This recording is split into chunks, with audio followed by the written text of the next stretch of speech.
Patrice Evra has signed a 4-year contract extension at Manchester United. The defender, who's with France squad at Euro 2008, has put pen to paper on a new deal that will see him remain at Old Trafford until 2012. And 2 years after turning down the opportunity to manage England, saying the media intrusion into his life would be too great, Louis-Philippe Scolari is the new manager of Chelsea. So is it Lee Genesis or is it Legion Isis? Very funny. Lee Genesis. Lee Genesis. As in the Phil Collins band. Oh, right, that's who it's... I was just wondering. Yeah, so Lee Genesis. Right, that's all right, because Isis was a Greek goddess or something, wasn't she? BBC Radio Manchester, satellite weather, with Diane Oxbury. Well, it might sound like I'm hedging my bets today, but it's a real mixed bag. We've got a lot of cloud cover out there. It's thick enough for some showers from time to time, but I think as the afternoon goes on and some of the showers gradually die away, we'll see brighter skies coming in to end the day. Top temperature, 18 Celsius. Have lunch with Allan Beswick. BBC Radio Manchester. A very good day to you. How are you? Are you all right? Belting, so am I. 0161 228 2255. You got something to say? Feel free. Alternatively, you could email radiomanchester@bbc.co.uk or instead, whatever, you can text 07786 206 951. And Wayne Rooney is now married to Colleen, and I like it because they were married, if I understood the bulletin I've just heard correctly, they were married by the vice mayor. Is that because of that night he spent in the knocking shop? Your Sunday morning lie-in with Mike Shaft. Where is the church at the moment? It depends very much which bit of the church you're in, and it's quite easy in Britain to feel a bit gloomy that numbers are declining, but I think globally that isn't quite such a fair picture. Mike Shaft. Why were you drawn to charity work? And I wanted to find an opportunity to break from my career but use those skills abroad, and the opportunity came along in a quite extraordinary way, unplanned way. Manchester's faith, spirit and life's difficult questions with Mike Shaft. Well, at least we know where you're coming from. Sunday morning from 7 on BBC Radio Manchester. Indeed, you do know where he's coming from, but it's not where you're coming from that matters in the God Show. It's where you're going. And we all know where I'm going. 0161. Mind you, I'll be there with all the mucky women, so it won't be all bad. Oh, and it'll be warm. 0161 228 2255. Tommy in Sale. Hiya, Tommy. Hello, Alan. Hello, mate. I phoned you about 4 months ago or so about it's my brother. He left quite a large company, and they continued to pay him, and he received it for about the best part of a year. He phoned them several times, well, twice, not several, twice, I believe, and certainly wrote to them again.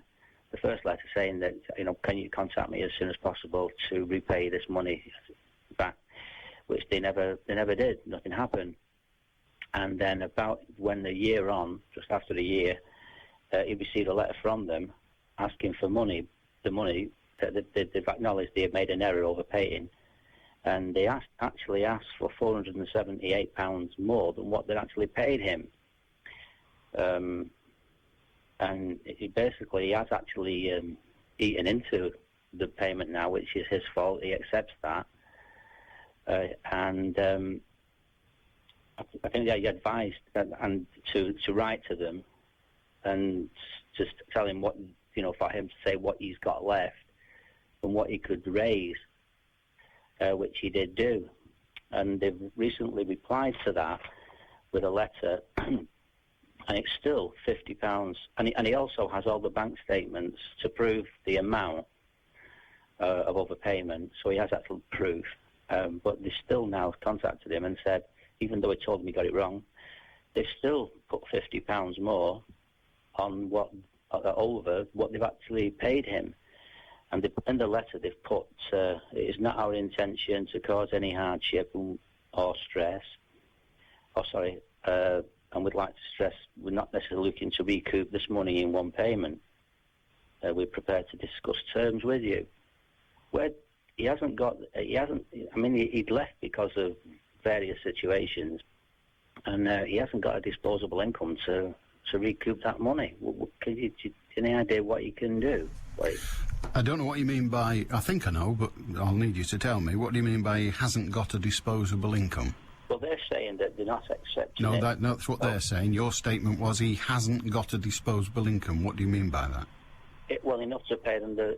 Right. So what you mean is he has got a disposable income, but it's not much. Is he working? Yeah. Right. So he's got a disposable income. What you're saying is that he ain't got a lot. Not to pay them back. Well, he ain't got a lot. Full stop. No. Yeah. I mean, if he's earning £10,000 a week, I promise you, he's probably able to afford 400 quid or more. But if he's not getting 10,000 quid a week, and he's only getting 10 quid a week, then it might be tricky. Right. Yeah. Well, first of all, his income at the moment is a complete and utter irrelevance for the moment. What matters is, does he owe the money? Now, he thinks, before you say yes, he thinks he doesn't owe the money they're asking for. Because he thinks they're asking for £50 too much.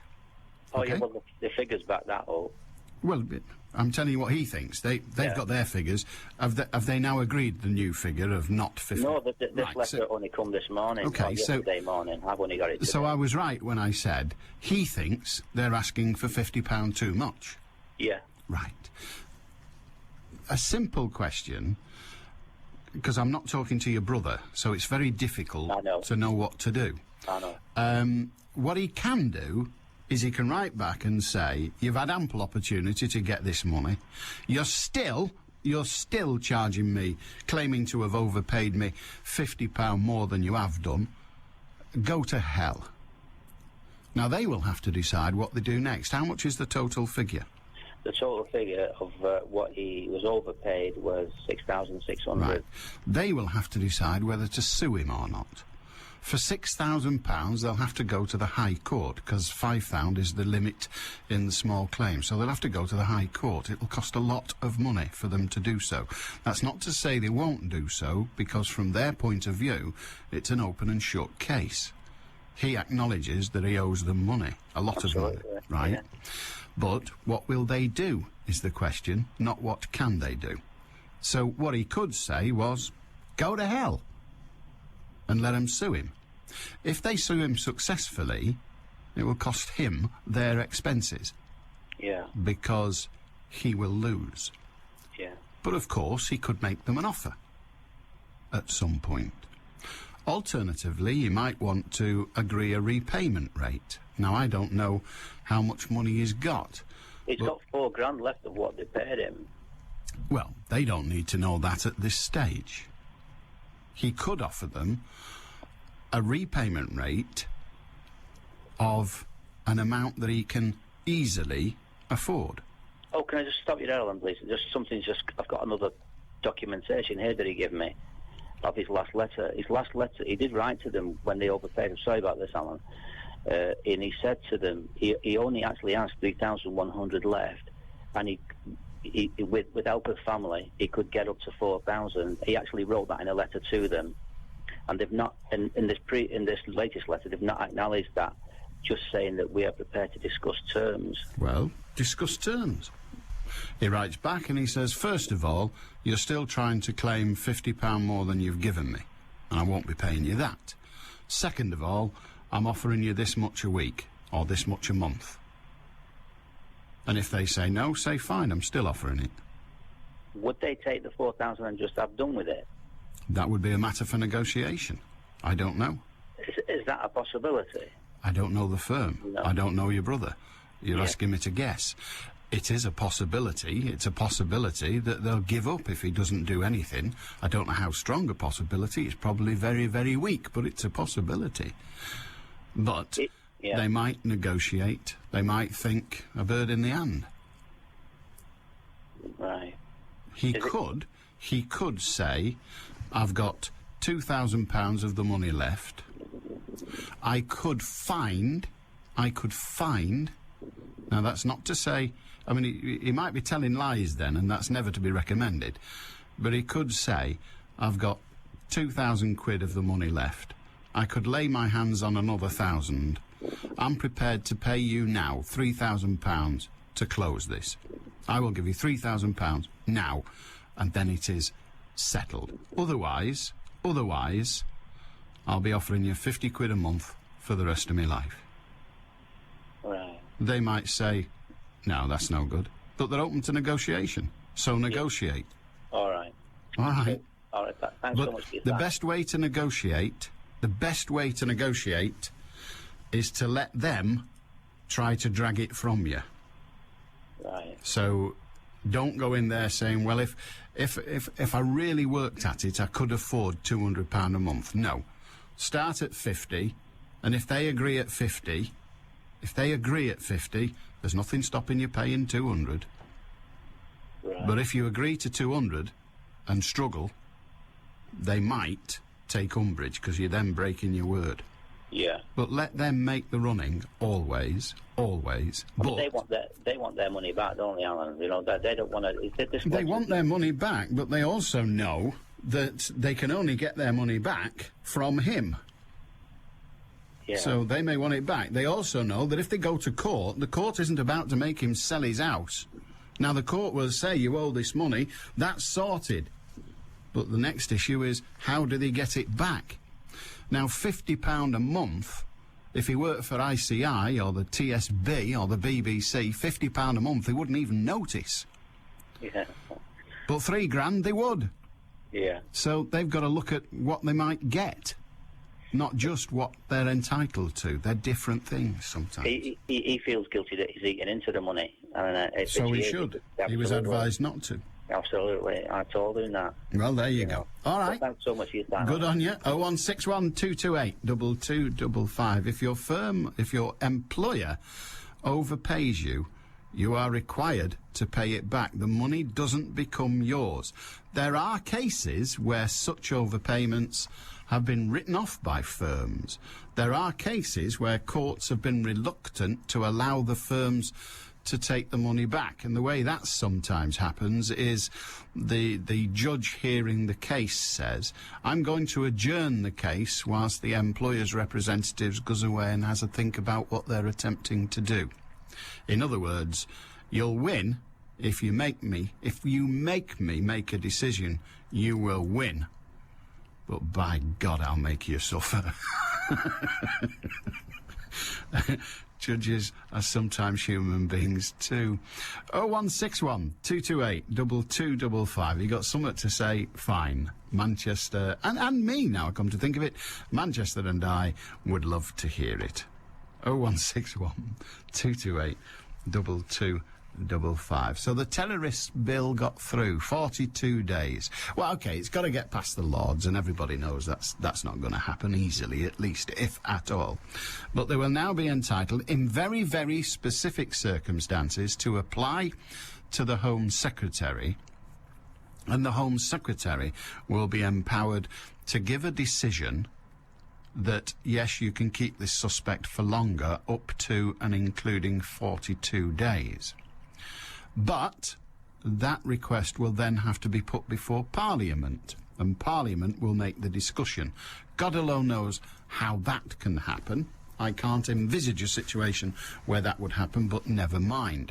However, if the person at the end of the 6 weeks is then released without charge, he or she will be entitled to compensation of as much as £3,000 a day. That's what I said. They will be entitled to compensation up to a maximum of £3,000 a day. So imagine you've been in custody for 6 weeks, which is, by an amazing coincidence, 42 days. You could be entitled, if what they're saying is correct, to £120,000. I'm going to black up and start carrying an haversack. I can't earn that kind of money, can you? 6 weeks in pokey, I could cope with 6 weeks in pokey if they were going to give me 100 grand at the end of it. Yeah, no problem at all. I think there'll be people... and there'll be people everywhere carrying haversacks around with wires hanging out the back in the hope of getting arrested. It's money for old rope. God almighty. Far better than joining the army, going to Iraq, getting your leg blown off, and getting 163,000 compensation. Oh, yeah. Both stories are in the news today. Yeah, they're both there. So very plain for us all to see. We're quite prepared, and rightly so, we're quite prepared to compensate those who are wrongly accused of terrorism offences. Quite prepared to compensate them to the effect of £3,000 a day. And frankly, in a way, I can't see anything wrong with that, other than it does seem to be quite a substantial amount of money. But their reputation will be in tatters. 6 weeks of your life in custody for something you patently didn't do, or at least in the very, very worst circumstance, you're not going to get charged with. So then they release you. You get up to £3,000 a day compensation. But get yourself blown up, set alight and shot as a serving soldier, and the derisory sum is 163,000. The man I refer to is a British soldier, Martin Compton, and frankly, he'd have made more money on the underground without a bomb. BBC Radio Manchester. Headline News. A man's been jailed for 12 years for killing a woman in Manchester through dangerous driving, then running away from the scene. Tina Boucher, who had 4 children, died after Devon Pinnock's car crashed into hers in Burnage in January. Her 6-year-old son survived the crash. A statement's being made in the Commons later about the secret documents which were left on a train and later passed to the BBC. The papers included details about Al-Qaeda and the security situation in Iraq. And in sports, Patrice Evra has signed a 4-year contract extension at Manchester United. Manchester's weather cloudy with bright spells and some showers. Highs of 19 Celsius. I'm Faye Rusco. BBC Radio Manchester. 2020 traffic. Delays of up to 15 minutes are now being reported on Virgin train services between London Euston and Manchester Piccadilly because of a signalling problem between London Euston and Watford Junction. National Rail expects a normal service to be resumed by around about 2 o'clock this afternoon. Make sure you check with National Rail inquiries before you travel. All seems fairly quiet on the motorways around Manchester, but just a quick reminder of where some of the roadworks are for you. In Didsbury on the A34 Kingsway, we're 1 lane down either side of the carriageway between School Lane, Queensway and Green End Road, and in Warrington, that speed restriction on Manchester Road of 50 miles per hour still in force between the M6 Junction 21 Wolston and Manchester Road. Don't forget, if you can update me further, do get in touch hands-free 0161 244 4951. I'm Cara Banks. Decongesting Manchester, one car at a time. 2020 traffic. BBC Radio Manchester.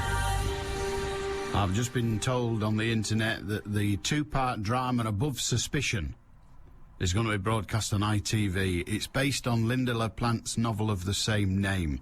But the bad news is Ellen Mirren won't be getting a kit off. No. Kelly Riley will star as Anna Traffis. Yeah, so there you are. So well, in the past, LaPlante turns to Ellen and says, kit off, and off they come. Fair enough. Didn't work with me. Isis. I mentioned the goddess Isis earlier. So I've had a look who she is. Well, it's all over Lee RMI, which is a football team. Well, was a football team, has changed its name to Lee Genesis. And I just mused, in that humorous way that I do, I mused as to whether it was Legion Isis or Legenisis. You see? You see what I did? Okay. Why? Well, Isis is an Egyptian goddess. Or was. Is she still? Are you a goddess forever? I don't know. Isis, or Isis, if you're that way. The Egyptian goddess of rebirth. You see? Genesis, rebirth. Are you still with me? Lee's new name. It could so easily have been. This wasn't flippancy. This was art and history stuff. Yeah. The goddess Isis, Isis, was the first daughter of Geb, the god of the earth, and Nut, the goddess of the overarching sky. Isis was born on the first day between the first years of creation, and was adored by her human followers, particularly on the left wing, apparently. Unlike the other Egyptian goddesses, the goddess Isis spent time among her people, teaching women how to grind corn and make bread and spin flax and weave cloth, and how to tame men enough to live with them. She could be right. Could she get them to keep the toilet lid down? Isis taught her people the skills of reading and agriculture, and was worshipped as the goddess of medicine and wisdom. I've drunk at her pool, obviously. Alan, you took the thoughts right out of my mind. Would these people string out their detention, making life difficult? At 3K a day, I'm sure as hell I would. That's from Daz on by text. That's the thought, isn't it? Imagine you are a person accused of terrorism. Now, you go and be a bit scared, even if you didn't do it, because, you know, these things happen. There have been miscarriages of justice. Let's not get sidetracked into that, but there have. There have been miscarriages of justice. But you imagine you're coming up to your 28 days, and you're thinking, well, they've still got nothing on me. Even if I did it, they've got nothing on me. Now, do I make them set me free, or do I hope for them to keep me for the full 42 days? In which case, $3,000 a day. All right, I'm living on bread and water. I could live on bread and water for $3,000 a day. No problem at all. It's only 42 days, 6 weeks. Dear God. Kids are off school longer than that. I can see mothers volunteering for it round about July. Saying, no, treat me as a terrorist, put me away, give me £3,000 a day, and somebody else can look after the kids for 6 weeks. It's beginning to sound interesting. What an extraordinary figure, isn't it? £3,000 a day? Who the blessed hell earns that? Or at least has that even as the turnover of their business? Dear God. It's extraordinary. I'm all in favour of compensating people who get shafted by the system. And we'll never have a system. We can't. We will never have a system that doesn't have people as victims, if you will, of miscarriages of justice. We can't have one. We're human beings. We make mistakes. We make errors. We make poor judgments. Whether we're on the side of the authorities, whether we're on the side of the alleged offender, or whether you're like me, just sitting here, piggy in the middle. You make errors of judgment all the time. So we can't have an infallible system, and it's absolutely right and proper that people be compensated. But £3,000 a day? Dear God. What do you think? Do you think it's too much? I mean, they will have been accused of a most heinous crime. We hear of people... I mean, if they're accused of terrorism and they're found, or it is found that there isn't sufficient evidence to charge them, despite being kept for 42 days and they're set free, then people in the area that they live will still be saying, keep your eye out. You'll never be able to carry an haversack again. Never. You will never be able to carry a haversack again. So your life will be altered, probably for the next decade, if not longer. And so it is right and proper that they are entitled to compensation. But what about those men? It is always men. What about those men who are accused of paedophile offences? There was one, the copper, last few days. The copper been charged with paedophile offences. He'll never finish court because he's been murdered since then. Now, I no idea what the case would have brought out. I don't know, and now I don't care because he's dead. But you just imagine if in that case, the copper had have gone to trial, and if when he got to trial, it had been clear that he wasn't guilty, that there'd been some mix-up somewhere along the line, and he's found by the jury not guilty. And he's released back into the world.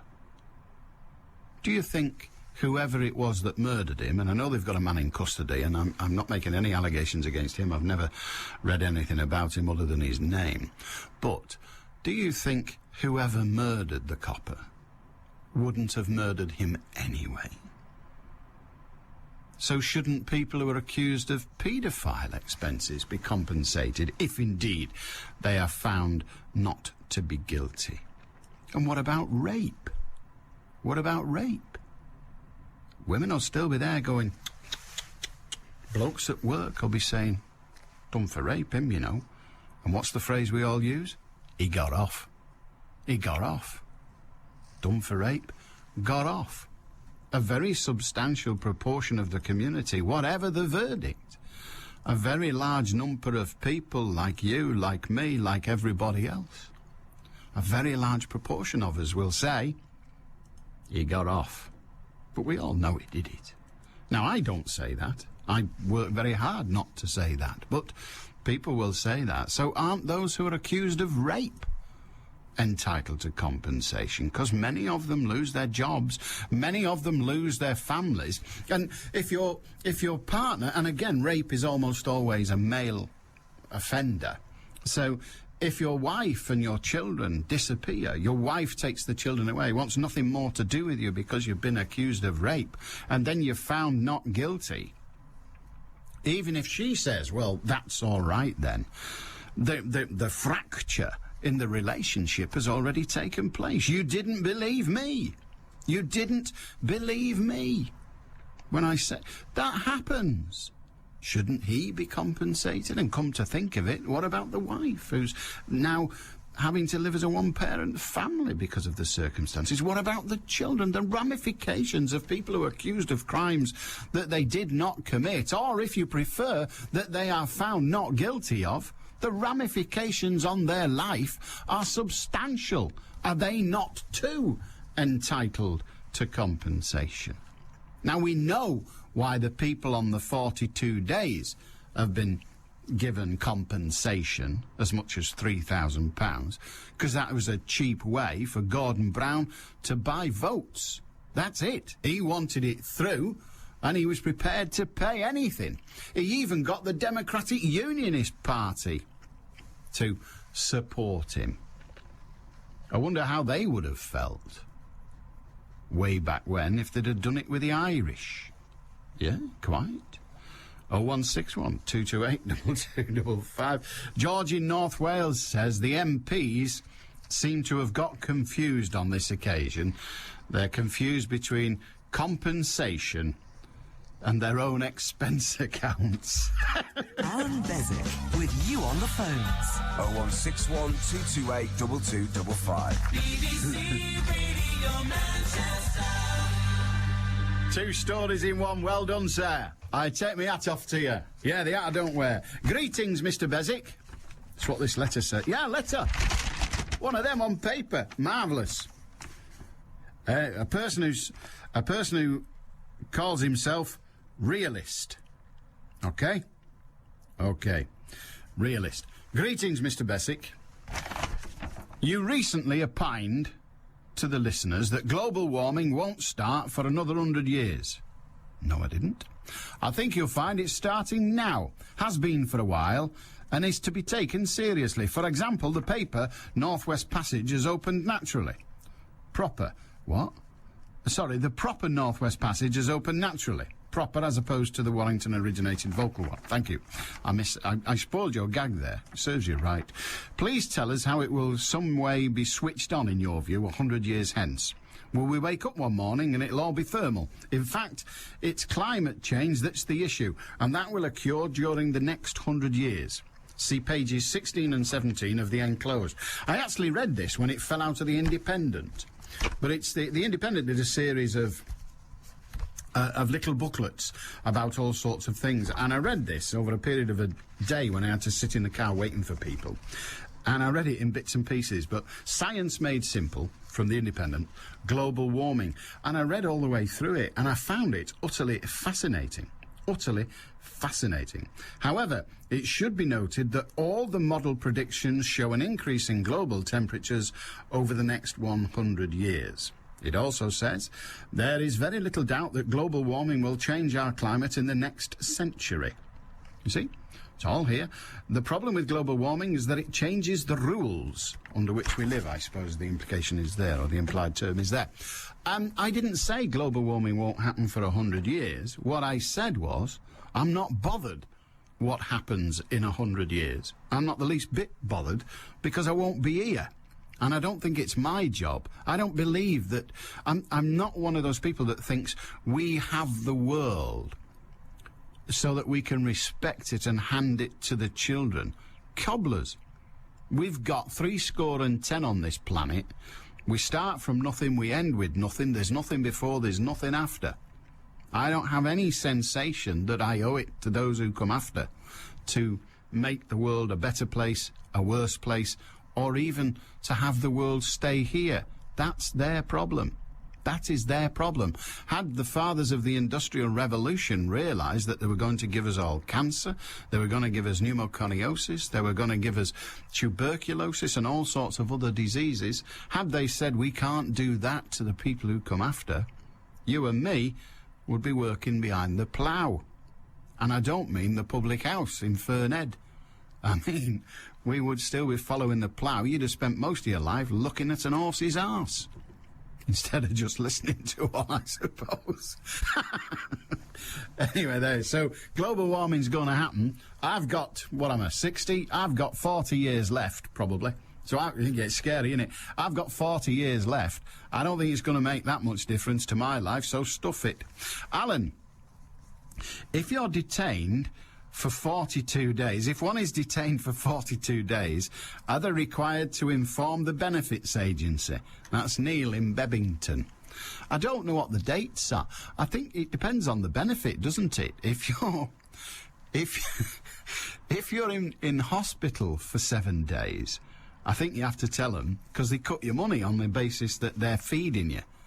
You know, I mean, I know you get the MRSA and all that, but at least, or is that a credit card company? I can never. Is it MBNA or MRSA? One's a credit card company, the other's a killer disease. It's not the kind of thing you want to mix up, is it? Really? You know, that'll do nicely. No, it won't. I've rotted to death. 0161228 2255. So I suppose you do. So when the detective comes in with the cosh and the wet blanket to discuss your future with you, no, they don't do that anymore. Of course they don't. So when the detective comes in with the cosh and the water blanket and says, "Oh, go on, tell us." Yeah, you say, "No, I'm very sorry, but whilst you're here, you couldn't give the benefits agency a ring, could you? Because, frankly, I don't want to be in any more trouble. I'm in enough trouble as it is." Right, the diverter valve on boilers. I know. Can we close this? Not the valve. I don't know whether you close them or open them. They probably open and close themselves. Yep, says Karen. I'd go along with the diagnosis. This is for... She's fed up. She's really fed up that she rang now. This is for... Who was it yesterday? A minute. I'll get there, don't worry. Linda. It's for Linda yesterday. We've now... All the emails I've had since, and all the other stuff, the texts and stuff, we're absolutely convinced, because you said it was a combi boiler, we're absolutely convinced that it's the diverter valve. And Karen says, yep, I'd go with that diagnosis. It happened on the system at my old house, and eventually hitting it with a heavy object failed to free it, and I had to replace it. We at the BBC do not recommend hitting your boiler with an heavy object. But if you do it and it works, we're quite prepared to take the credit. But anyway, that's that. Anyway, when it stuck, I could hear the water in the pipe starting to boil, and then the boiler would cut out, and then fire up again when it cooled. It was also making annoying groaning noises. Well, I know that sensation. It was a right pain. But it only took 20 minutes to replace it, and I did the job myself. We at the BBC do not recommend that you bugger about with gas yourself. No. Not unless, you know, you've had enough of the world, which is fair enough. I mean, you're free to do it, but I wouldn't bother, you know, if you have had enough of the world, I wouldn't bother repairing your diverter valve before you go. I'd let the person who edits the house do it. But don't beggar about with gas, because, well, even if you think you've done it right, you go to sleep one night sometimes and you don't wake up. So obviously, yeah. So there we are. So we've sorted out your central heating. We've got your 3,000 quid a day if you're not a terrorist. We've made a case for giving money to people accused of paedophilia and rape. I think we've had it. Oh, aye. And, of course, we've had a bit of Egyptian goddesses. I know. So What more can you... That's in half an hour. You won't believe where we could go if we give them more time. 0161 228 2255. And if you're really stuck for money, and you hear that the police are after you for being a drug addict, or for anything really. In fact, no, I'm going to take up using heroin. I am, as long as I can get it cheap. You know what I can get? Where can I get some heroin? And no, I'm going to become an heroin addict, because if you're an heroin addict and you then get cured, you can get 200 quid off the government. That's fantastic, that. All you've got to do is snort a bit of coke. Is heroin coke? I don't know one drug from the other, I really don't.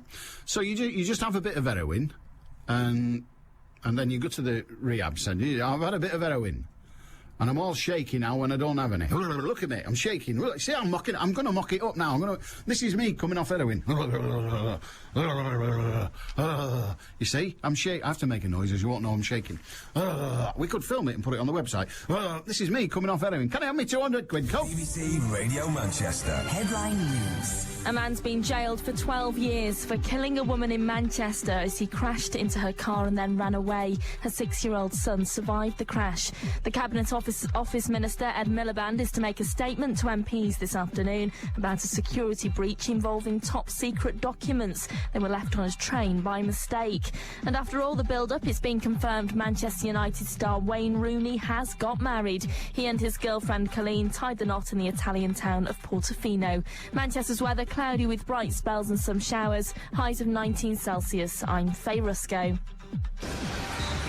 BBC Radio Manchester. 2020 traffic.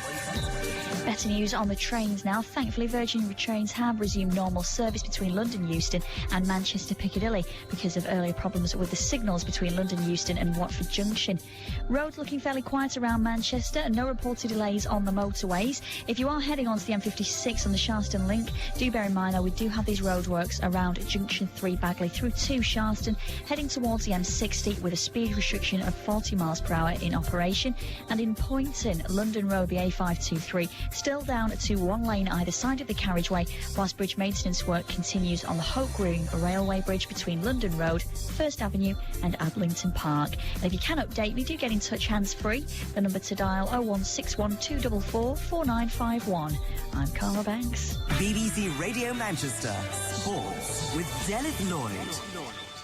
Afternoon, Lee RMI Football Club are today beginning a new era as Lee Genesis. The non-league side have completely rebranded, turned professional, moved stadium and changed the colour of their kit to green and black.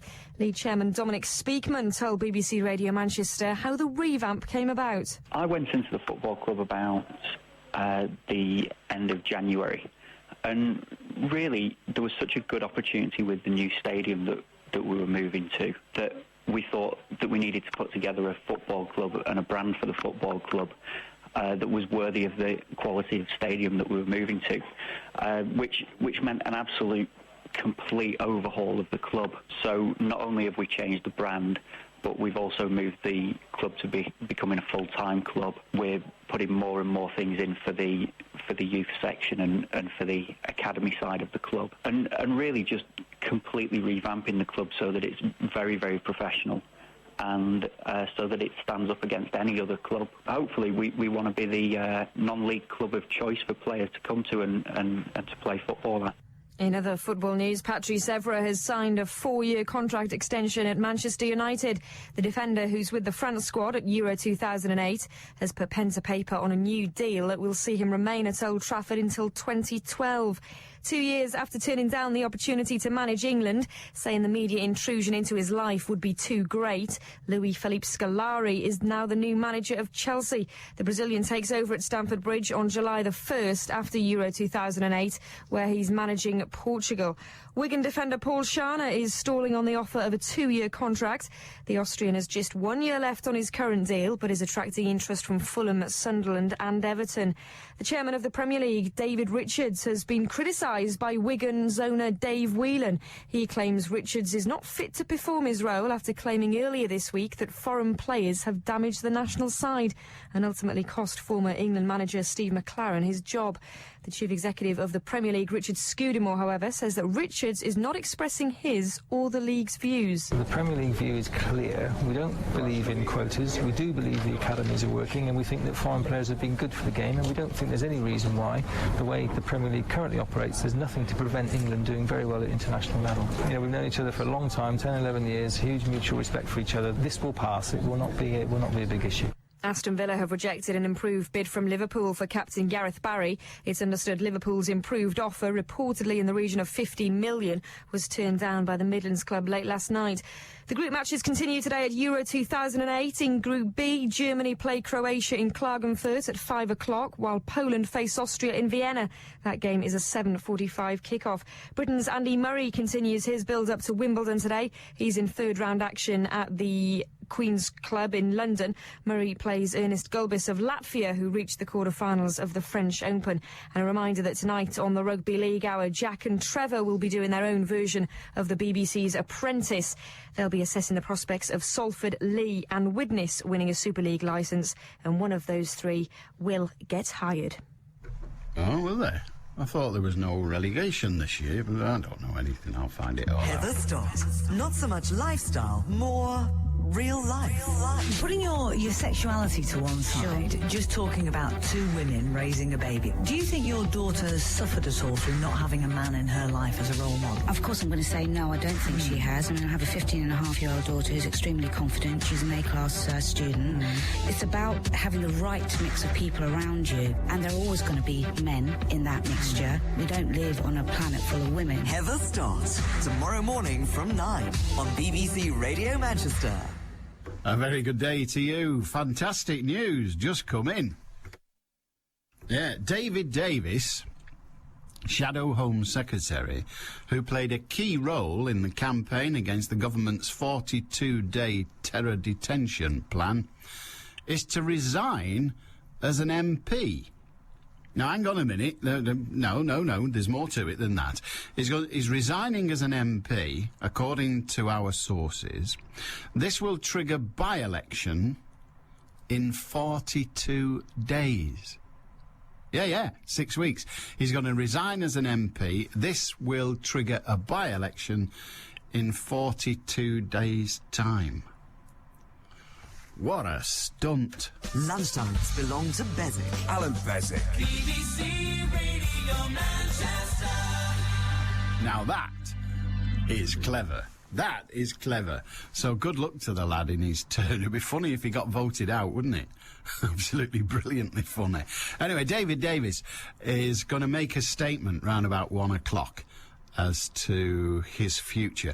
I suspect that he's going to resign, as all the information implies, and then, of course, he will be selected. He will continue to be the candidate, or he will become the candidate, and will then actually attempt to get re-elected. Excellent. Excellent. George wants to know about the guy jailed 12 years for for dangerous driving. I thought this as well. He's been given an 8-year driving ban, but when will that come into force? Well, I think it'll come into force concurrently, because the tradition is to give offences concurrently. But as you well know, if he's been jailed for 12 years for killing somebody, he'll be out next Thursday afternoon, so the 8-year driving ban will kick in, won't it? Lynn in Crumpsall, hiya. Hiya. What have you got, Lynn? This regarding, getting paid £3,000 a day. Yeah.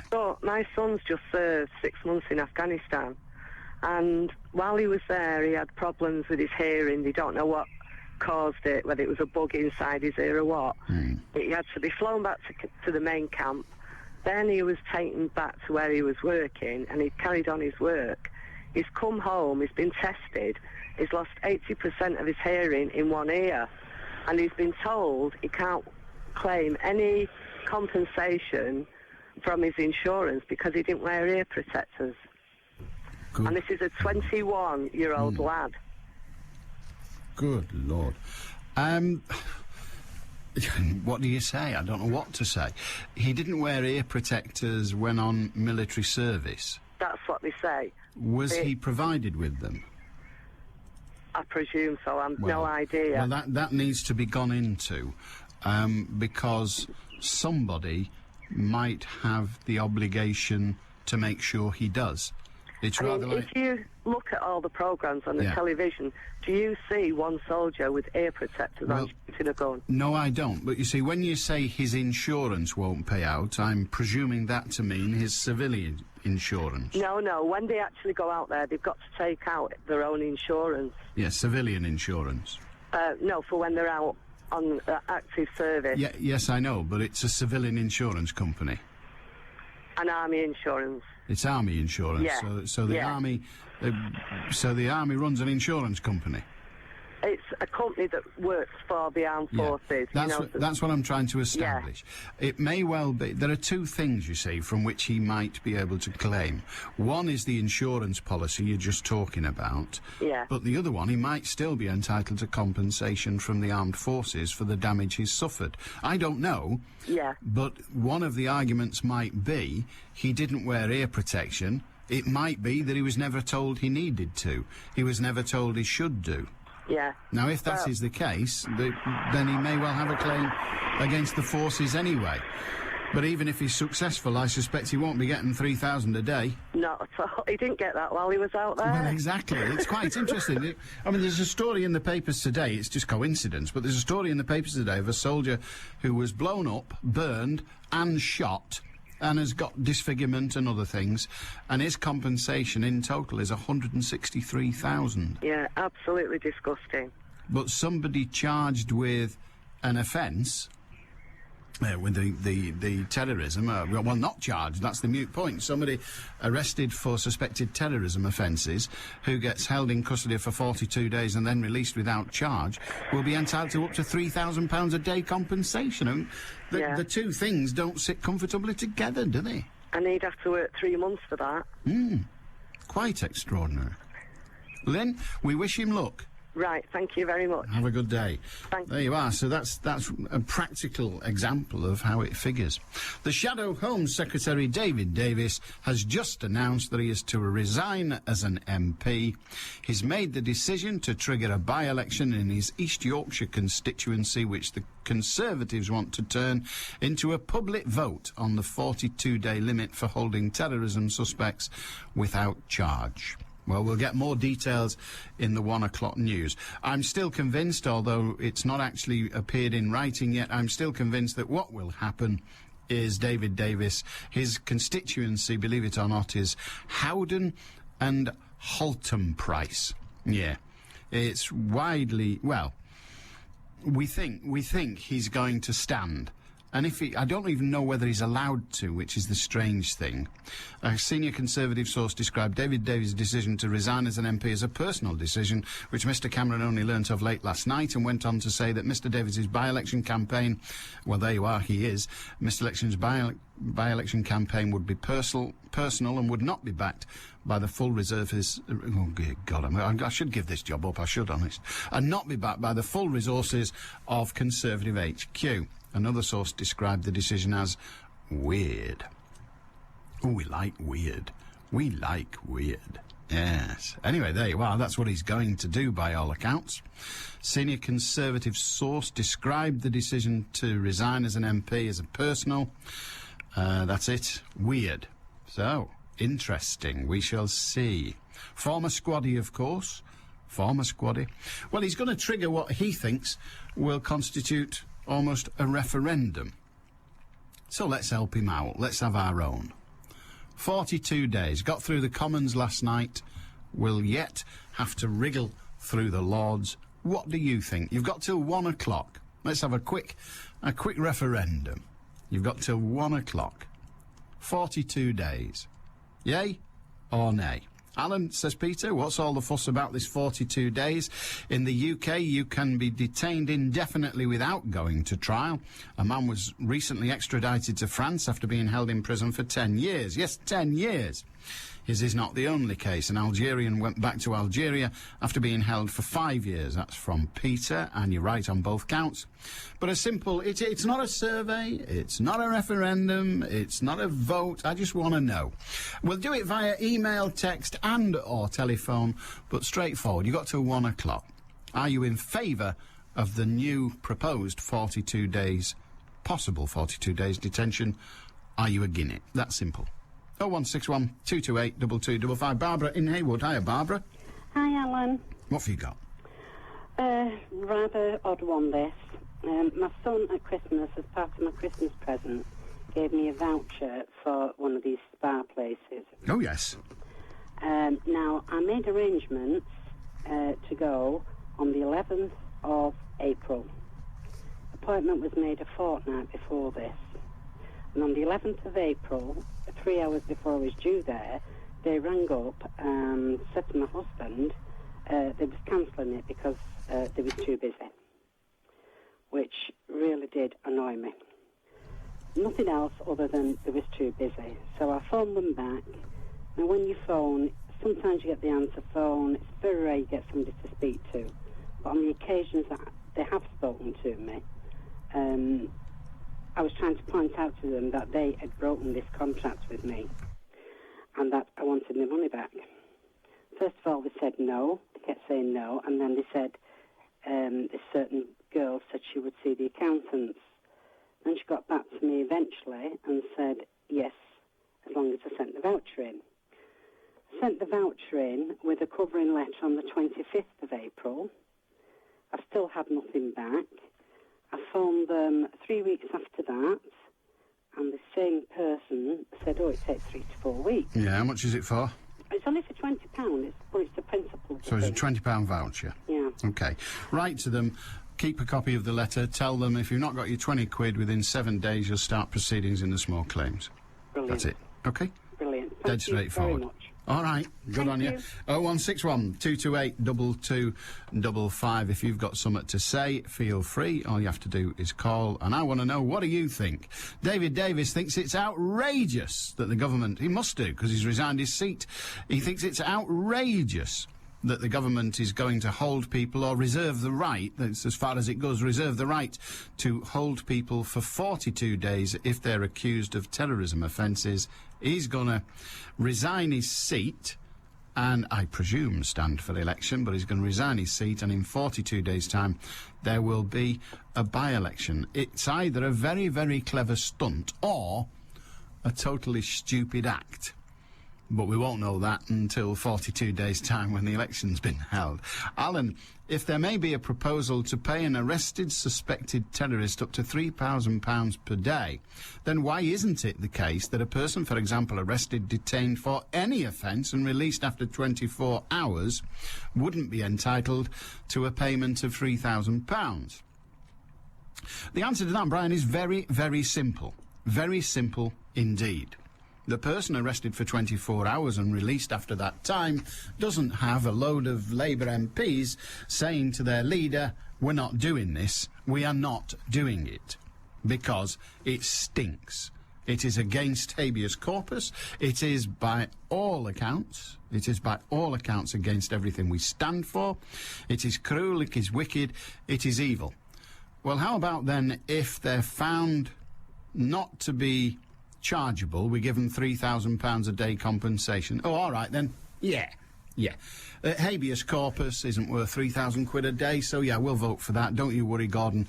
You're the best thing since sliced bread, and we're really, really happy that you're the leader. Until the next time. Well, that's what went on. You can tart it up any way you like, but that's what went on. Yes, exactly that. Gordon Brown wanted this policy through. If the policy didn't get through, the poor wee jock was dead in the water. Well, he's got his policy through.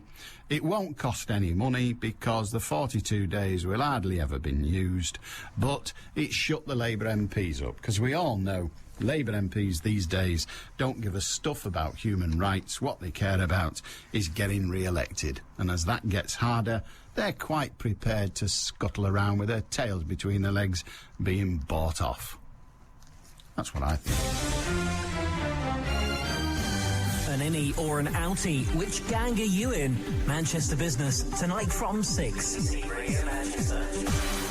That's not all of them, of course. Just enough to get a breach of habeas corpus through Parliament. Ah, well. 0161 228 2255. What you got?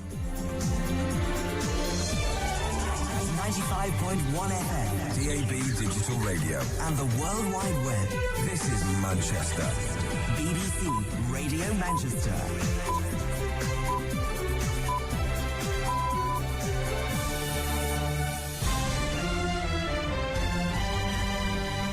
At 1 o'clock, David Davis resigns over the 42-day debate, and a man's jailed for 12 years after killing a mum from Manchester in a hit-and-run. Leah RMI start a new era as Lee Genesis. This afternoon we've got sunny spells, isolated showers and top temperatures of 18 Celsius. And again, all looking fairly quiet out and about on the motorways, moving well too through the roadworks on the M56 between Junction 3 Bagley through to Junction 2 Sharston on the Manchester-bound carriageway.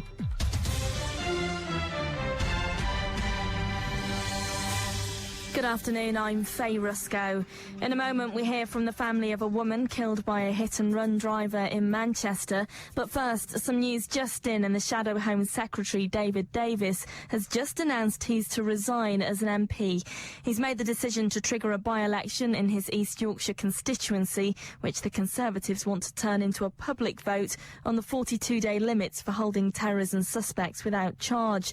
More details from James Landale in Westminster. He is going to spark a by-election over the whole issue of 42 days detention. That is what we're hearing. We've had an awful lot of rumours in the last hour or so about his future, about whether or not he was going to remain in the Shadow Cabinet. There was some discussion about some remarks that he may or may not have made in the past.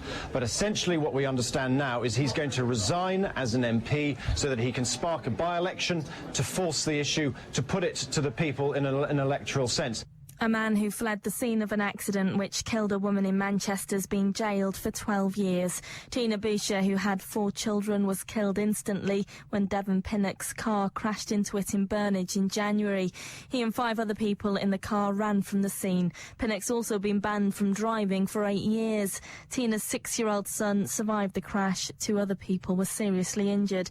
Speaking after today's sentencing, Tina's mum Janet and daughter Samantha said the crash had destroyed their lives. Tina didn't even know what had happened to her, and my little grandson was in that car and could have died and all. How is he now? Just coping, really. He doesn't speak. He doesn't say nothing. He just misses her. He's so lonely without her. He doesn't know what he's done. He's destroyed all our lives, he has. A Manchester man who murdered 3 young women more than 30 years ago has been told by a top judge he must die in prison. 63-year-old Trevor Hardy was jailed in 1977 for murdering 15-year-old Janet Stewart and Wanda Scala and Sharon Mosser, both 17. The judge at his trial described him as utterly wicked. Today, a High Court judge said Hardy was still protesting his innocence and has shown no remorse and ordered him to spend the rest of his life in prison. I feel sick seeing her face in the papers. That's what the brother of one of the Moors murder victims has said after hundreds of Myra Hindley's personal documents were made public this week. Danny Kilbride, whose brother John was murdered by Brady and Hindley at the age of 12, says the memories come flooding back every time the couple are in the papers. Well, you learn to cope with it. It's still not nice. I mean, every time I've picked a newspaper up this week, I've seen Hindley's face on the front cover and it makes you feel sick inside, but it's something you've got to put up with in life, and it is hard, but you do it. You've got to.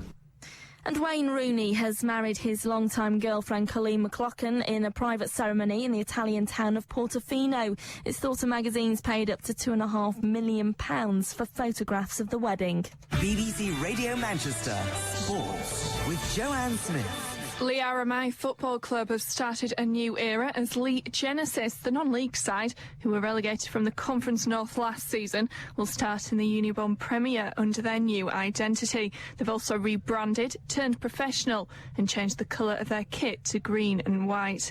Patrice Evra has extended his contract at Manchester United until 2012. The defender, who's with the France squad at Euro 2008, had 1 year to run on his current deal. Wigan defender Paul Scharner is stalling on the offer of a 2-year contract.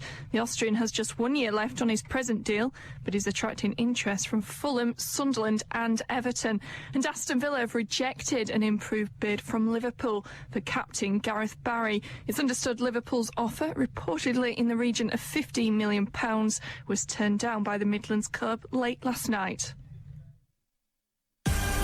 BBC Radio Manchester, satellite weather with Heather Stott. Well, generally it's looking rather cloudy today, but there are some bright or sunny intervals around as well, and there will be 1 or 2 isolated showers this afternoon, but many areas will manage to stay dry. Top temperatures getting to 18 Celsius. Allan Beswick with you on the phones. 0161 228 2255. BBC Radio Manchester. Oh, yeah. You're all right. I read out a letter I got earlier from somebody who was upset at something I'd said about global warming. Fair enough. It's what we do, innit? Upset people from time to time. You can't have an opinion and not upset someone. Peter in Oldham says, according to some scientific research I was reading recently, the temperature of the planet has risen by 1 degree centigrade in the last 50 years. It seems pretty conclusive that global warming is real. The problem, though, is that the planet in question is Mars. Clearly, the Martians must love their 4x4s. Peter, thank you very much. Because that's what they say, isn't it? We've got global warming. If global warming is the suggestion that the atmosphere and the Earth is warming, then we've got global warming. The argument isn't about have we got it. The argument is about what is the cause. And man's activity is what's blamed by most scientists, by almost all scientists. People forget that scientists are as gullible as the rest of us, but never mind. But global warming is very squarely laid at the feet of man. So what's causing it on Mars? Presumably all them probes. If people started probing me, I think my temperature would go up as well. So it must be the probes what's doing it. And a lovely idea, a lovely exercise in democracy, in the case of Hilary Benn. I still think it's a girl's name, and I don't care if somebody with that name climbed Everest. I still think it's a girl's name, but never mind. Environment Secretary, masculine, Hilary Benn, told the Commons he would be writing to every council in England, inviting them to volunteer to be considered to host burial sites for nuclear waste. He must be terrified of the rush. Can you imagine? You just imagine if one of the local authorities round here sat there and had a meeting one night. We're having a meeting. Come to order, Mr. Chairman. It is proposed that we write to Hilary Benn and say he can come and bury nuclear waste here. We don't mind. We've getting a big owl. Yeah, we're getting a big owl. And we're going to put it here. In fact, we've got a lot of empty mines. They're doing now, they're just a load of empty tubes underground. So what we're going to do, we're going to put nuclear waste down there, like we did that milk all them years ago. It didn't seem to do us any harm, so we're having it. All right? All right. All in favour.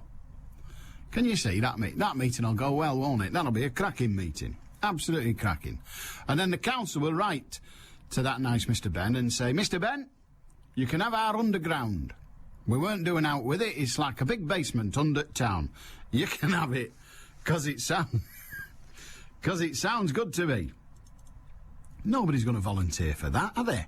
Nobody is going to volunteer for that. Are they? Surely not. Even them as have already got some, they're not going to volunteer for it. Why would they? Hi, Alan. Regarding the £3,000 payments, Google the Arabic word jizya and all will become clear. That's James from Ely. I should have Googled it before I said that, because now everybody will be Googling it and I won't be able. Jizya. I don't know what jizya means. I hope it's... oh, dear. I could have said something horrible there. If I've said something horrible, I apologise. Yeah. No, I don't. Normally, I'm not bothered, but I don't want to say something horrible by accident. Just, it wouldn't be good. Oh, here we go. Under Islamic law, jizya, or jizya, I know, is a per capita tax levied on the state's non-Muslim citizens. The tax was levied on able-bodied men of military age, though these were discarded at various points in history. From the point of view of the Muslim rulers, jizya was material proof of the non-Muslims' subjection. Just as for inhabitants, it was a concrete continuation of the taxes paid to earlier regimes. In return, this is from Wikipedia, so it might be right, you never know. In return, non-Muslim citizens were permitted to practice their faith, to enjoy a measure of communal autonomy, to be entitled to Muslim protection from outside aggression, and to be exempted from military service and taxes levied upon Muslim citizens. So there. The Arabic term jizya appears in the verse Quran 9:29, but the Quran does not specify jizya as a tax per head. So there you go. Well, I've read that and I'm none further forward.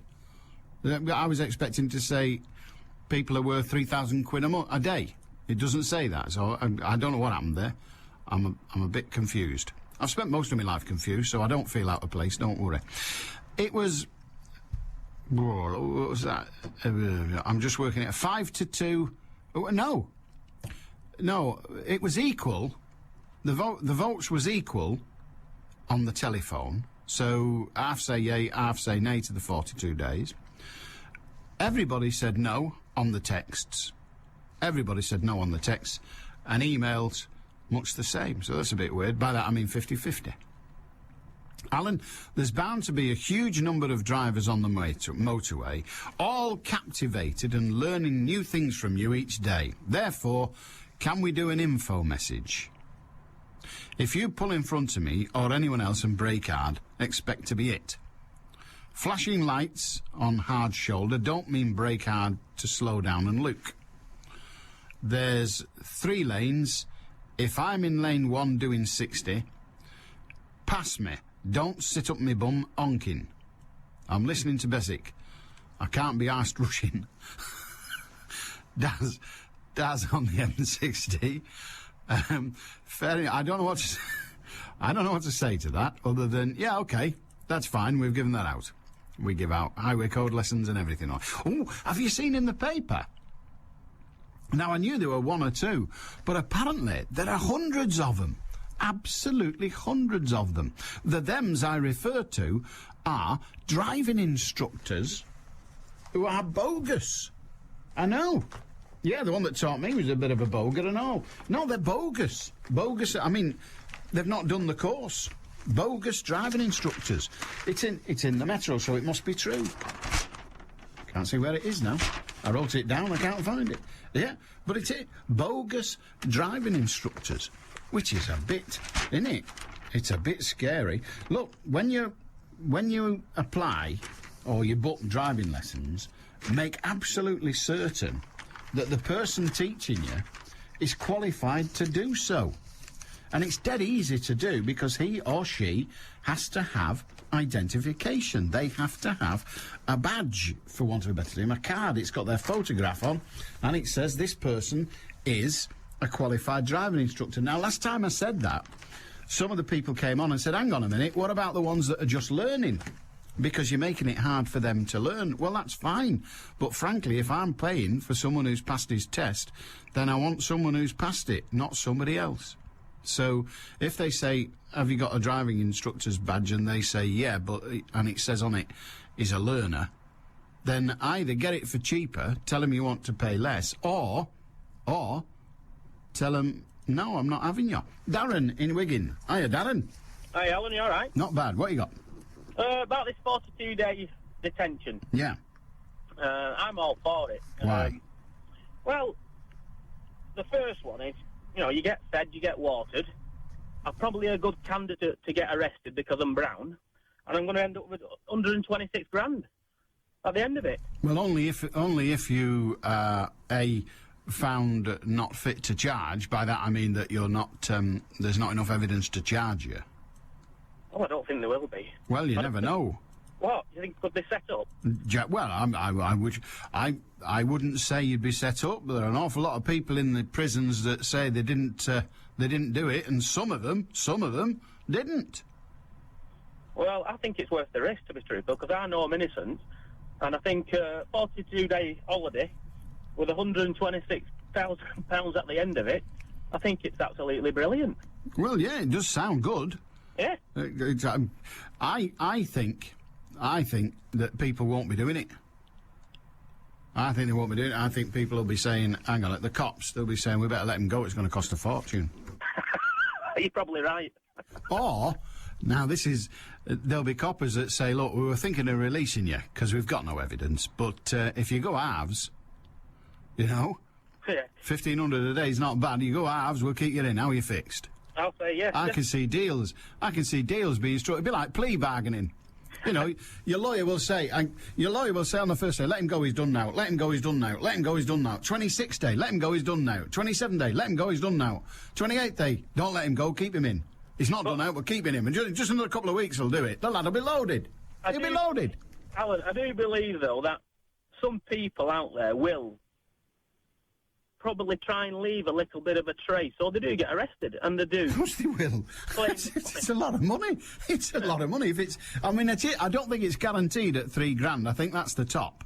But if it was guaranteed, as I say, I'd be walking around with an haversack with bits of wire hanging out. It's got to be worth it, hasn't it? Absolutely. £3,000 a day. I'd carry a donkey round for £3,000 a day. have a good day, Dad, and we'll do it together and share. You'll be. Ta-da now. Mornings sound better with Eamon O'Neill and Diane Oxbury. Eamon and Diane. Well, do you know one guy put porky on his CV about how long he was at university? Who hasn't put a little bit of a spin on their CV? Well, yeah, but the thing is... Because I've got a degree in veterinary medicine on mine. I'm an astrophysicist on mine. Eamon and Diane and you. I've been making diesel out of thin air for ages. It's easy. You just say, easy whizzy, let's get busy. Tap the can with a black and white stick and bingo. Free fuel, says Sooty. We have some nutters here in the first thing in the morning, don't we? I love our nutters. The station with Eamon and Diane for breakfast. Hard to know what to say, isn't it? Get what you pay for on that one. Back tomorrow morning from 6 at BBC Radio Manchester. Kevin says, I don't have a problem with holding suspects for long periods, but why do criminals actually convicted of crimes receive sentences shorter than some suspects, if indeed they are unfortunate to receive a custodial sentence at all? That's from Kevin. He has a good question. I don't know the answer to it. Alan, says Stuart, this one again. Stuart in Crumpsall says, you often come out with exclamations such as good God, God knows, or God Almighty. Why say these things when it's quite clear that you don't believe there's a God?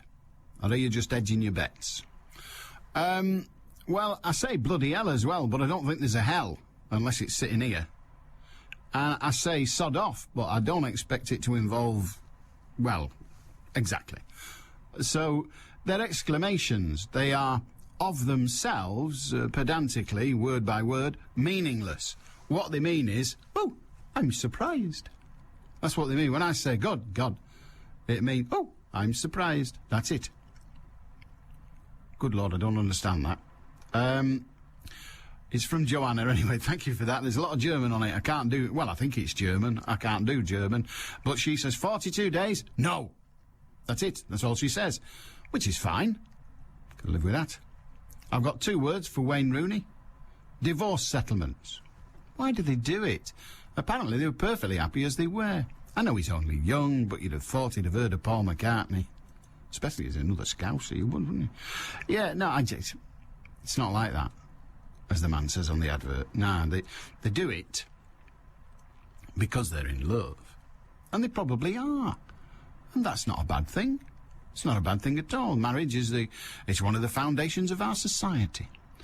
The Mayor of Portofino has confirmed that Wayne Rooney wed Colleen McLaughlin just after 10 o'clock this morning. What has the day held since then? I've no idea. Do you know, I don't care.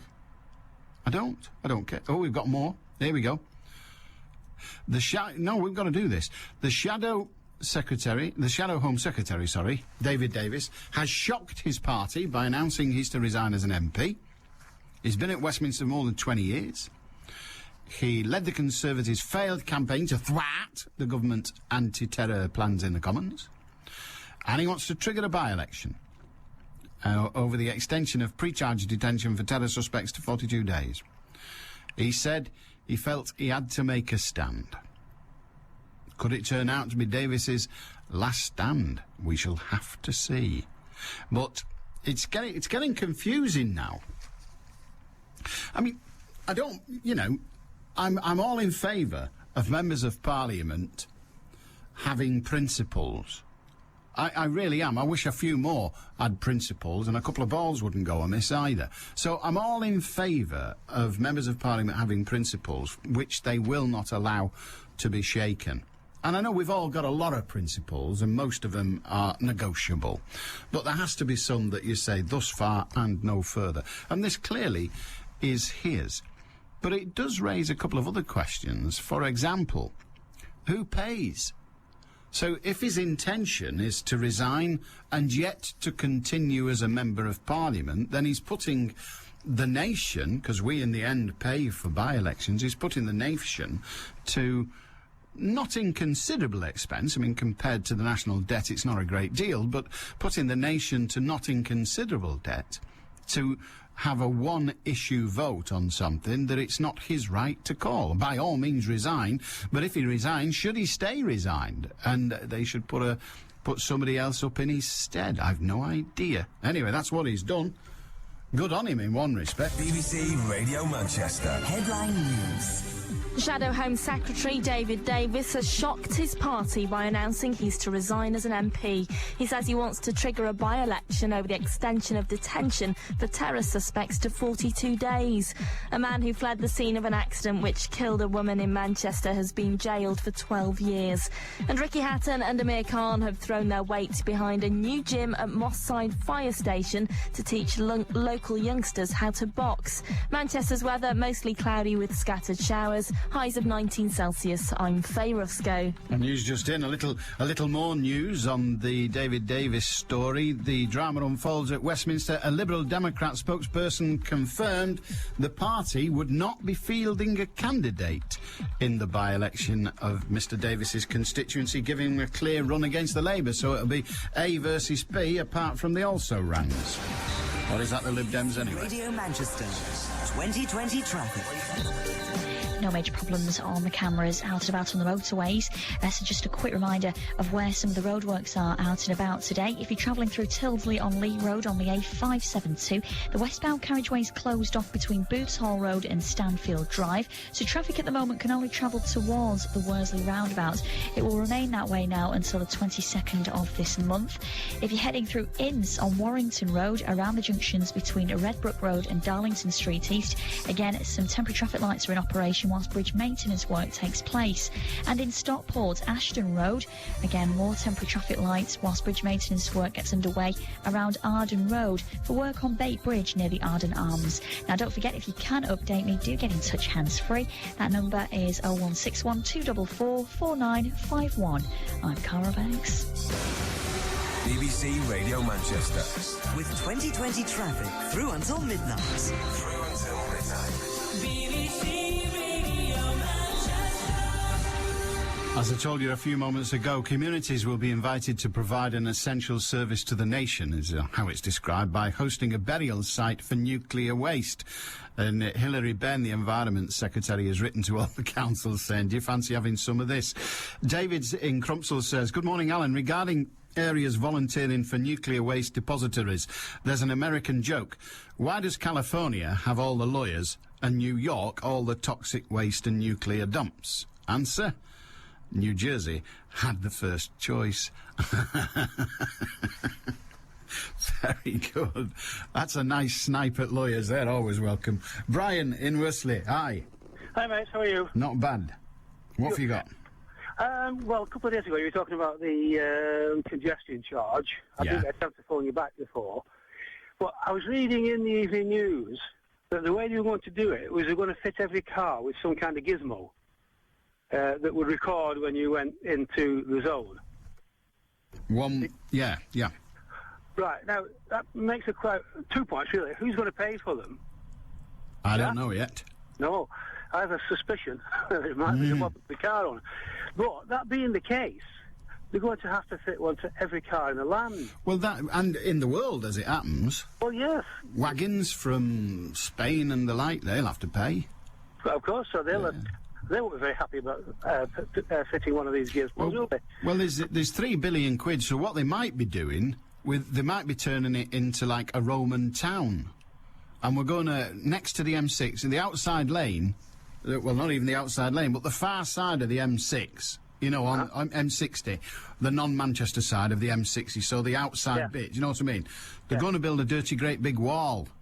Quite right. And there'll be gates in it.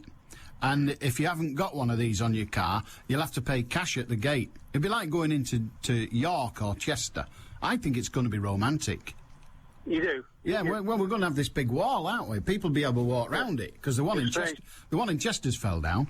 So I think we'll be able to do it. It'd be like going through them gates, you know, and we'll be able to do stories like The Camel and the Eye of the Needle.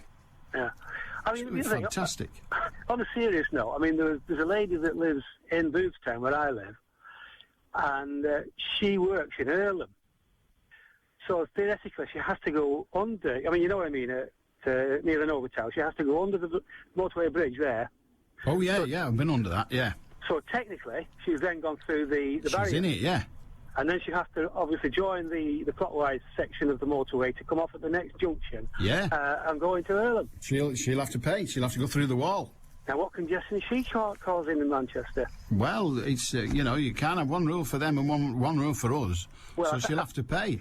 It'll serve her right. She'll have to pay. And when she goes out, because she'll have to pay twice. Oh, no, because it'll be different times. So she'll be all right. She'll be allowed out. So she'll have to... She's going to she lives in Boothstown. Yeah. Because I come through Boothstown, and she's going to the Trafford Centre to buy some crap clothes, right? So... To go to Earlham to work. Well, I'm making this up now, just to give an example. Go on, then. So she's going to the Trafford Centre to buy some crap clothes. And she goes under the motorway, as you said, at Boothstown, by the little black and white building. Yeah. And she turns onto the motorway. That's £2 for a start. I know. Yeah. And then she goes out again, because she's on the motorway now. She's gone out again, but she doesn't have to pay to get out, because, of course, it's only 8:30 in the morning. So she doesn't have to pay for that. But then she gets to the Trafford Centre, what happens? In she comes again. I know. She's going to have to pay twice. It's not right. It's a scandal and an outrage. Now, she's all right going home. She's all right going home, because even if she goes at the expensive time, she goes out just the once at the Trafford Centre. You have to pay for that. Gets on the motorway. But when she comes off at Boothstown, she's all right. She's on the other side. Well, exactly. This lady They'll find a way of getting her, but at the moment she looks all right. Well, the lady that lives in Boothstown, yeah. I think if somebody was living in Earlham and coming to work in Boothstown, they would have to pay it, because they'd be on the anti-clockwise side of the motorway. I know. It stinks.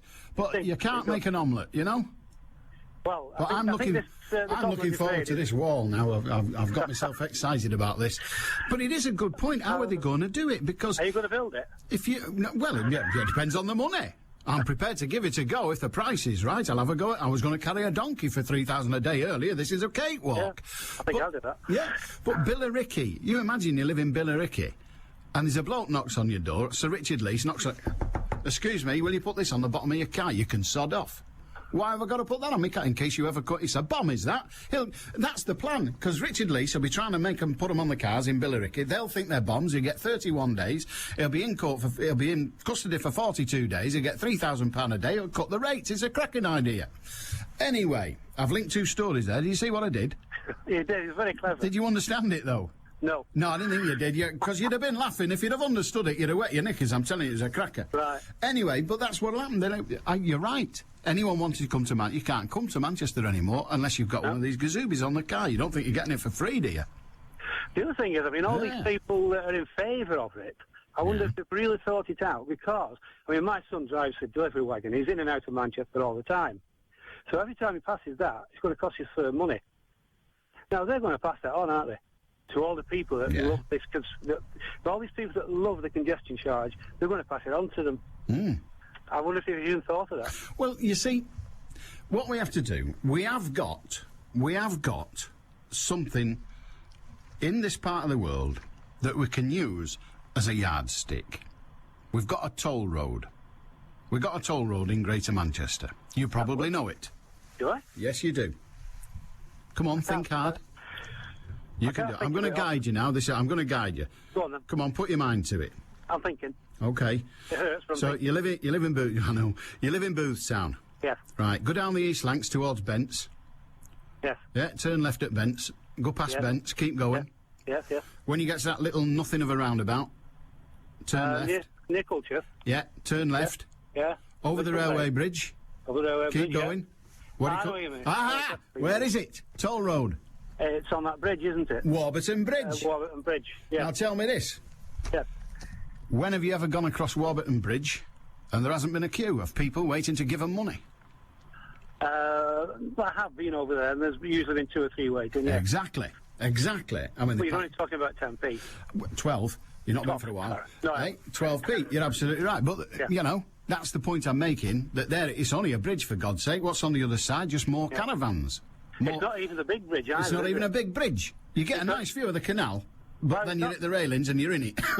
It isn't that bridge that you pay for, though. No, I know it's a tiny little. bridge. I know all that. I know you couldn't think of it a minute. Now you're telling me about it. I know. Yeah, you see, Brilliant. suddenly you're a bloody genius. A minute ago, you didn't even know it was there. So you go over that, and you're only going to another bit. There you are. You're in amongst some grass and a few caravans. You go over the other side. You're in amongst some grass, but they're prepared to pay £0.50 for that. So I think how they'll- old- I how think old they'll are pay- quite old. I think they'll pay it willingly. I don't see what the fuss is about. Yeah, well, we'll see. Yeah, we will. You're right. Have a good day, Brian. But you're absolutely right. That Brian's point is absolutely right. I hadn't thought of it, and I should have done, given that I'm here, being responsible for thinking things through. But I should have thought of it. How are they going? You see, apparently you're going to have a gazooby on your car, a bit like your sat nav if you've got one, but this will be glued on. Yeah, but so they can't nick it. No one's going to nick that out there. You'll have that on your car, and it will shout, "Oi!" as it goes past the toll. "Oi! Not £2 off me bill," or £2 or whatever. It'll do that. But if you haven't got one of them on your car, what happens? What happens? Well, chances are it'll be like the London one. Because on the London one, when I go London, and I haven't been since they had the congestion charge, and before you start saying that's because you're a tightwad, or even before you start saying, well, just a minute, Beswick, you're all in favour of congestion charge, but you won't pay it, you're miserable, exactly. Well, before you start saying any of that, I haven't had cause to go to London.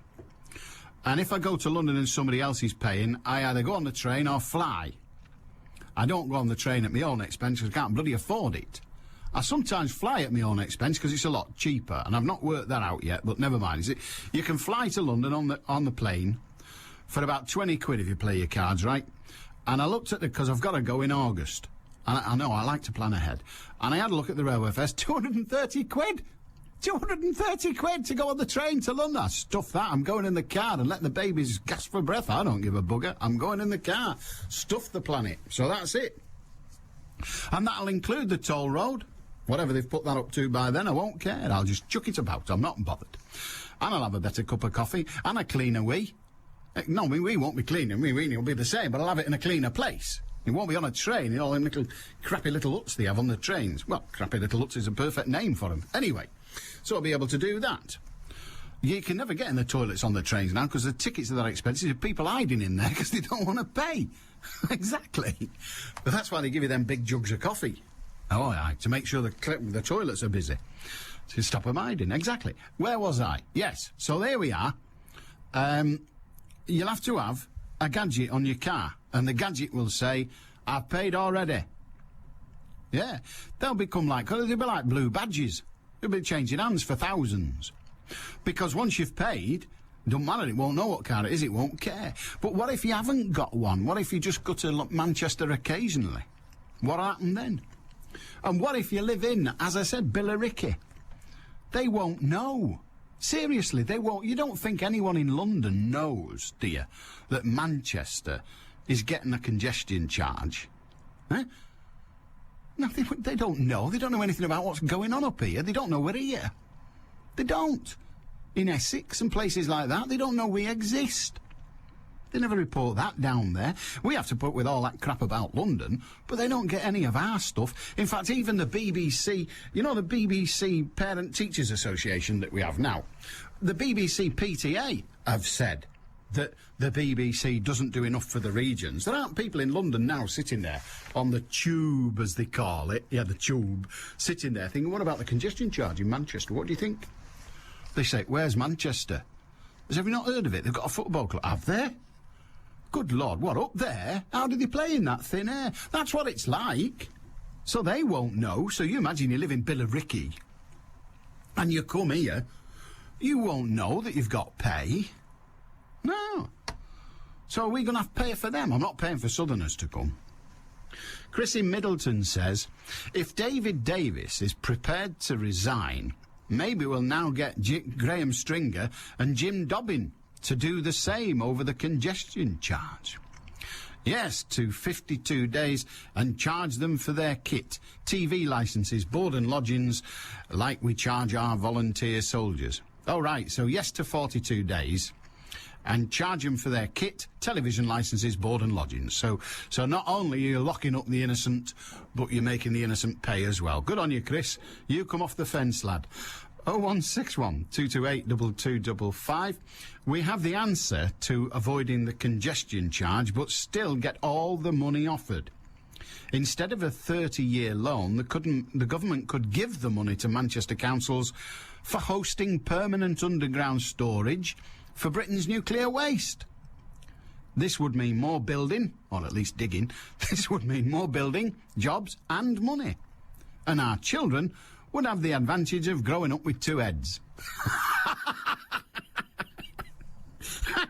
Yes, that's always a bonus, isn't it? You've got to think laterally. Well done, I like that. Although he may be able to carry on as Shadow Home Secretary without being an MP, he will not be able to sit in the House of Commons. How then will he be able to carry out his brief? He's talking about David Davis here, particularly on crime and terrorism matters, if he will not be able to participate in the debates. I had some respect for him, but this is a stupid stunt and unworthy. If he's done this without the permission of David Cameron, then he should be sacked. Yeah. He could carry on without taking part in the debates, and he won't be the first minister by any stretch of the imagination. He won't be the first minister to be a minister of state, but unable to take part in debates. Indeed, one of my grumbles, very serious grumble, is that sometimes, and we still have it, sometimes there are ministers of state who are members of the House of Lords who cannot take part in Commons debates because they're not allowed in the Commons. Quite right, too. They shouldn't be allowed in the bloody country, as far as I'm concerned, but they are. And so it's not a problem in terms of there is much precedent for it. So that's that. Alan, number plate recognition linked to the DVLA database is the answer. Well, it works for fines, so it should work for that. But that's not the way they've sold it. He's talking, as you may have gathered, he's talking about how they'll collect the congestion charge. The way that they're talking about it is that you will buy your ticket in advance. I presume what will happen, you'll buy your ticket in advance, and this will give you a gadget, I suppose like a credit card, that you put into your, or a code number. You know when you go through the car wash with your car, because I don't get my hands wet washing the car. No. So when you're going through the car wash, you go to the garage and you get your petrol, assuming they've got any these days, I suppose, but you get what bit of petrol they'll let you have. And then you say, and can I have a car wash token? And you hand over a £5 or whatever it is, and they give you a bit of paper with a number on. And then you get in your car and you avoid crashing into that post that they have sticking out, and you key this number in. And then it says, go forward, and you go forward, and then stop, and you stop. And then they squirt with water and rub you down with some airs, which is fine, no problem. So that's how it works, you see. You'll get that, but instead of putting the number in a box on the side of the car wash, which strikes me as being a bit redundant, you'll have a gadget in your car, and you put your number in that. And you put your number in, and then when you're driving to Manchester, all the sucky-uppers that suck up information, who are hanging off roads everywhere, will say, oh, look, he's okay, because he's okay. And then when the time or the number of journeys has transpired, it will then go kaput, and you'll have to get another number, which you pay for it. It'll be all right. It'll be okay. It'll work like a dream. It will. And the government is so good at administration and computerised stuff that, frankly, I can't see anything going wrong at all. Chris in Hayfield says, by the time the global warming botherers get their way, we won't be at threat from global warming, we'll be at threat from starvation. Well, that's another thing, isn't it? That's another thing. Will David Davis still be able to claim any expenses or salary during the 42 days he will no longer be an MP? I don't remember Davis arguing against the 28 days or internment without trial. Well, I don't think he was an MP when internment without trial came in back in the 60s. And I don't know his position on the 28 days. I'm not sure of his position.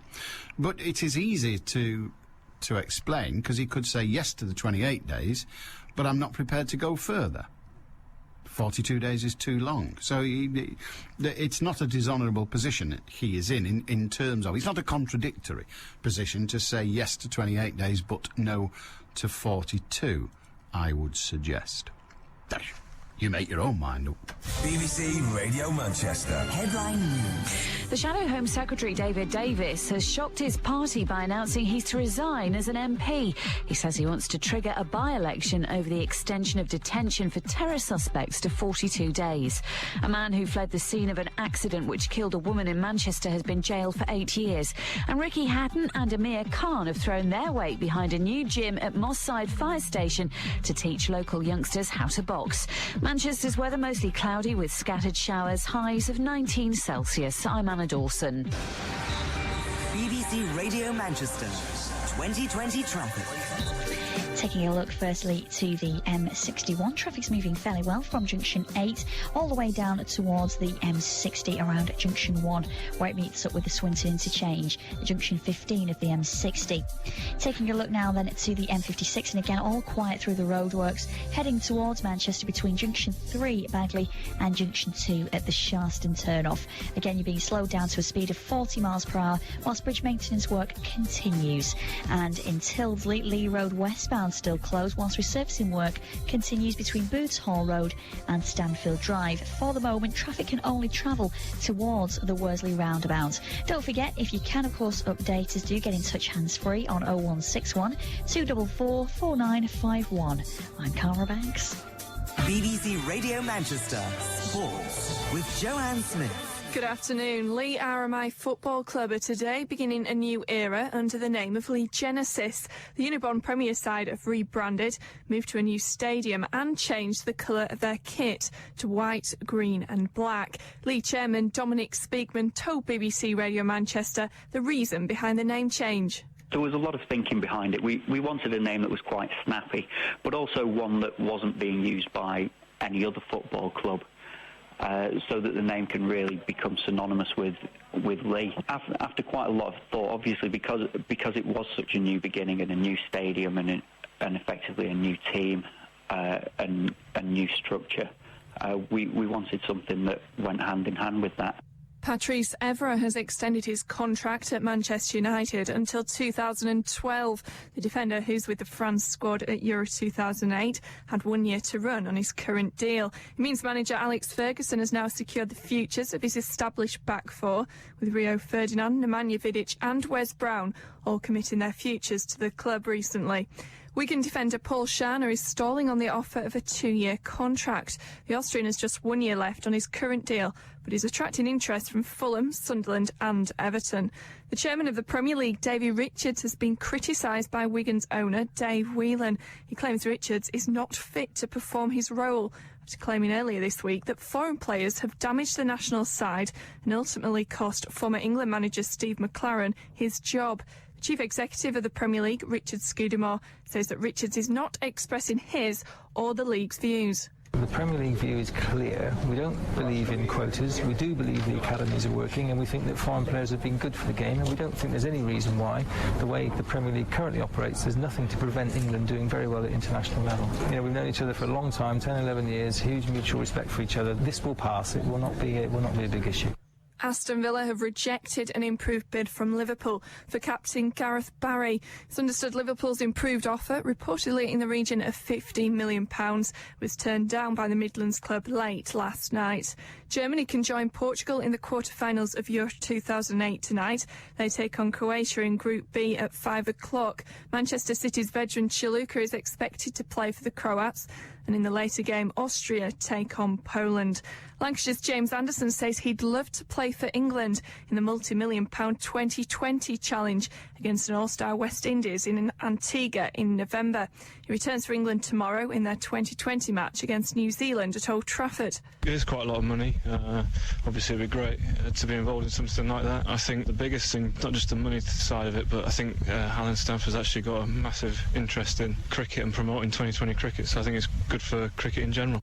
Tonight on the Rugby League Hour, join Jack and Trevor. They're doing their own version of the BBC's Apprentice programme. They'll be assessing the prospects of Salford, Leigh and Widnes winning a Super League licence. One of those three will get hired, and there's also an opportunity for you to vote who'll be given top flight places.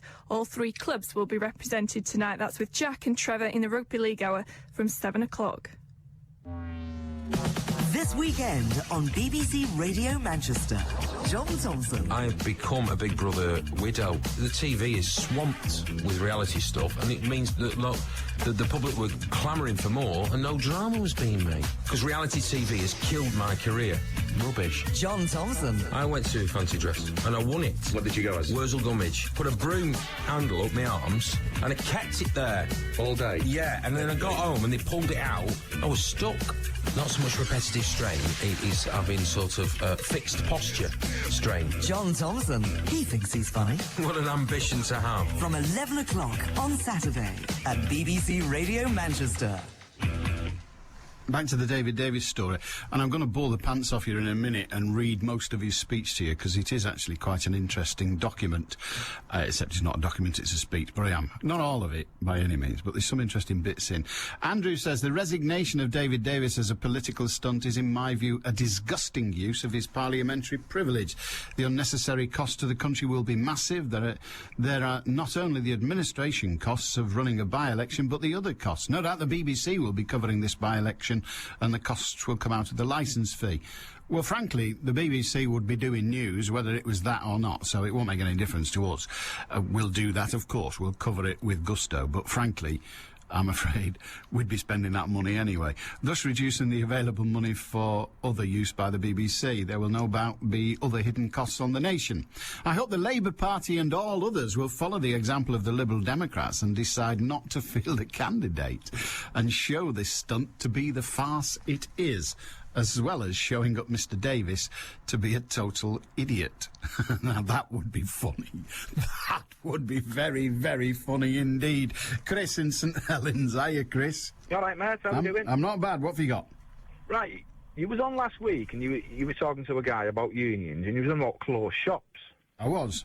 And you inferred that they were a thing of the past. I don't think I inferred they were a thing of the past. I inferred and said emphatically that they were wrong. I think they're still with us. Well, the biggest closed shop that's running at present is the Corgi gas registration scheme. Yeah. Now, how that works is you go to college, Alan, you know, you're a young lad, if you can think back that far. You go to college, you do your 4 years, you do all your exams, you come out with your certificates to say that you were competent to work on gas appliances or gas in the house, but you can't unless you pay £460 to join and be registered with the Corgi gas registration scheme. Now, I wouldn't mind if the Corgi registration scheme was a charitable organisation, but it's run for a profit, and they make the rules of what you can and what you can't do. And unless you want to abide by the rules, they can take you off the list at any time, day or wish. You're absolutely correct, and so I suppose the interpretation you put on it is that it's a closed shop is perfectly correct. Mm-hmm. But it's also the case that if you want to be a driver, you have to join the closed shop of registering yourself and being tested and paying a fee to do so. That's a closed shop. you only do that once, Alan. Well, you do it. You go for your driving You test. do it once, unless, of course, you're a professional driver who's, for example, a taxi driver, a heavy goods driver. There are ongoing, and I hate that word, but there are continuing and repeated costs in that. The same applies if you're a solicitor.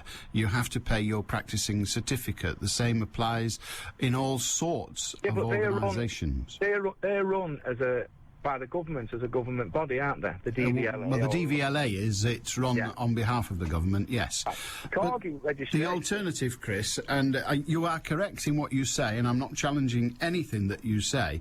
The alternative is to allow people to work on gas appliances who have not, to a body other than the one that originally trains them, demonstrated that they've kept up to date with the changing of systems, and to risk all of us lives and injury. Got building regulations. The building regulations are not sufficient. They have, and you will know this, in order to be registered for the Corgi, you have to keep up with the specifics of installing gas equipment and maintaining gas equipment, and those specifics change from time to time, and you have to do courses which again cost you money to keep up to standard. But I think it's better than having you make a mistake and gas your customers. Well, it is if it was run as a non-profit making, but when it's run as a profit-making company, and that's what it is, and basically you pay £460. There's no guarantee when you pay that £460 that you're going to actually get into Corgi. And out of that £460, if they think that you're not good enough to be... The £460 is for you to be tested, for you to be trained and tested, and if you fail... No, it's not to be trained. Well, to be tested. If you fail, you won't get in. Look, I've already said you're right. Yeah. But what I'm not conceding is that there's something wrong with that. I'd rather be alive after the gas fitter's gone than dead. Yeah, and if it costs him, £460, well, fine. I don't care. I'm glad. But there should be a better way than being a private company who's doing it on behalf of the government. What, do you think it'd be cheaper if the government did it? I promise you, if it were a government course and you needed government approval, you'd be looking at £5,000, not 500. They'd have about 95 civil servants losing your details. Yeah, or leaving them on a train. Or leaving them on a train. Good on you, Chris. 161 228 2255. David Davis will be replaced as the Shadow Home Secretary. That's it. Cameron's announced his replacement. I nearly said repeat. I don't know why. So he will not be the Shadow Home Secretary. He is not the Shadow Home Secretary. He's resigning his seat, but he's also lost his Shadow Cabinet post.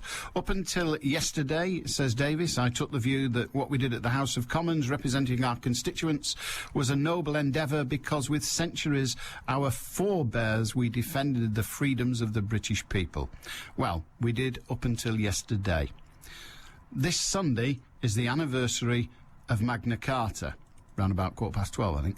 This Sunday, the anniversary of Magna Carta, the document that guarantees the most fundamental of British freedoms, habeas corpus, the right not to be imprisoned by the state without charge or reason.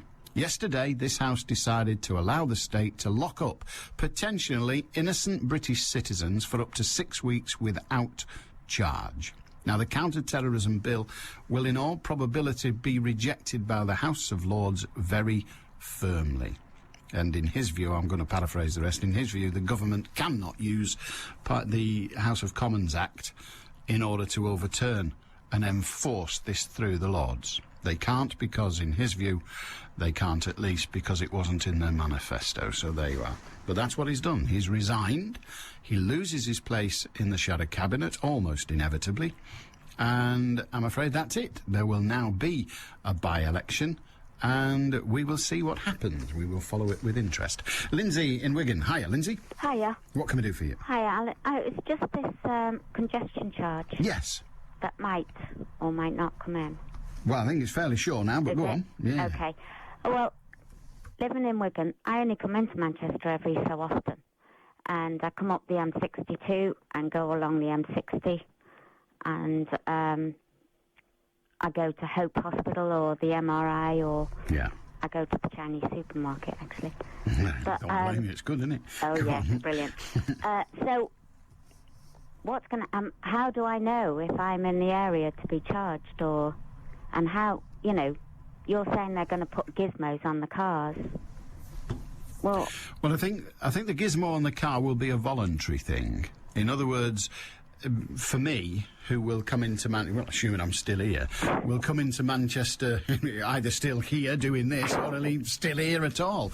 But coming into Manchester regularly, I'll be required, if I choose, I'll be required to pay, so I can then choose to buy one of these gizmos, which will allow me, instead of stopping and paying, will allow me to travel through unfettered. Somebody like you who comes occasionally, I suspect, will have to go through some kind of barrier.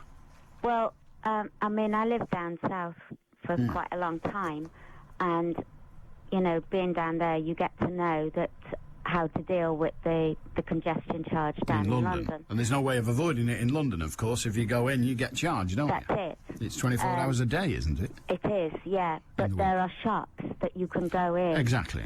Isn't there? Well, I think there will be here also. Presumably there will be, but that has to be advertised, for people to understand how to deal with it. And it will be, but you imagine if you're driving down, one of your colleagues in Wigan, most of the people in Wigan have never been to London except to Wembley occasionally for the final. Yeah, for which that's right, and they've been hammered because they've forgotten all about it. Well, they've not been hammered. What they've done, they've driven down there and suddenly discovered, and that's going to happen in Manchester as well. Oh, right, I see. Almost certainly. I can see it operating in terms of the mechanics of the payment. I can see it operating in exactly the same way as the one in London. Okay, now, but the hours and charges are different. Sorry, when you hit the M60, is that where it starts? Well, I think the geography of it is not yet absolutely specific, but in simplistic terms, yes. So if you cross the M60 from your side onto the Manchester side, there's one charge. If you continue into Manchester, there's what we call the orbital ring road, the inner ring road. When you cross that, there is another charge. Oh, right. And on your way out, it is also 2 charges. Now, that depends on the time of day. Unlike the London one, this will, for the moment at least, only apply, I think it's 7:30 till 9:30, and then I think it's 4 till 6:30 in the evening. Right. So you'll only pay, or you'll only be required to pay during rush hour. Right. Now, if you knew Which that... is not like... That's not like London. Like I think London, it's free at the weekend in London, isn't it? Yeah. Yeah. So, I mean, there will be people that don't know. Yeah, there will definitely be people that don't know. Of course there will. Just like there are thousands of people arriving in London every day and saying, what the hell's going on? Yeah. And then they get a huge bill in the post. Exactly, yeah. So that's how it works, and I don't know any other way. Okay. All right. Good on you. Cheers, Thanks Lindsay. Thank you very much indeed, particularly for your experience of the London one. Hi, Alan. You don't have to show you're keeping up with the latest equipment. You just pay the annual fee. I reckon the ACOP's certificate is better. I don't know what that is. The ACOPs. He's talking about Corgi, of course. Hillary, a girl's name? Surely not. Just like Beverly, Marion, Tracy, Shirley, and many more. They were all stolen by women from the male gender. Women have taken so much from us, and we've got hardly anything left to call our own. Good God, where's me wallet? That's Terry in Reddish. It's the asides that get me in trouble every time. I should leave them alone. Don't touch the asides, they're off. I know. Oh, dear. And you see, Brian's out today. He says, surely the biggest clothes shop is Equity. No, it's not. It used to be a big clothes shop. Not the biggest, but a big one. It used to be that if you were not Equity registered, you couldn't perform on a stage in the United Kingdom. You couldn't appear on television in the United Kingdom. But that is no longer the case. Indeed, it is almost definitely the case now that Equity is a complete and utter waste of time. And David says, we do get a lot of Davids, I imagine the senior suspect interrogator was so interested in the outcome of the 42 days rule that he left his portfolio on the train. Absolutely. How delightful that the person that found it didn't say, hey, I found this, I think you best have it back. No, what he said was, I've found this. I'll give it the BBC. And Frank Gardner was absolutely... he must have read it. If Frank Gardner didn't read it, then I'm going to hit him. Obviously, when he's in his wheelchair. I'm not going to risk it any other time, but definitely. Alan, is the mass exodus to Salford from BBC London due to the congestion charge or just a coincidence? Says Steve. Steve, the BBC don't give a stuff about money. They just chuck it round like there's no tomorrow. Ta-da now! Join me, Mike Shaft, as I find out why the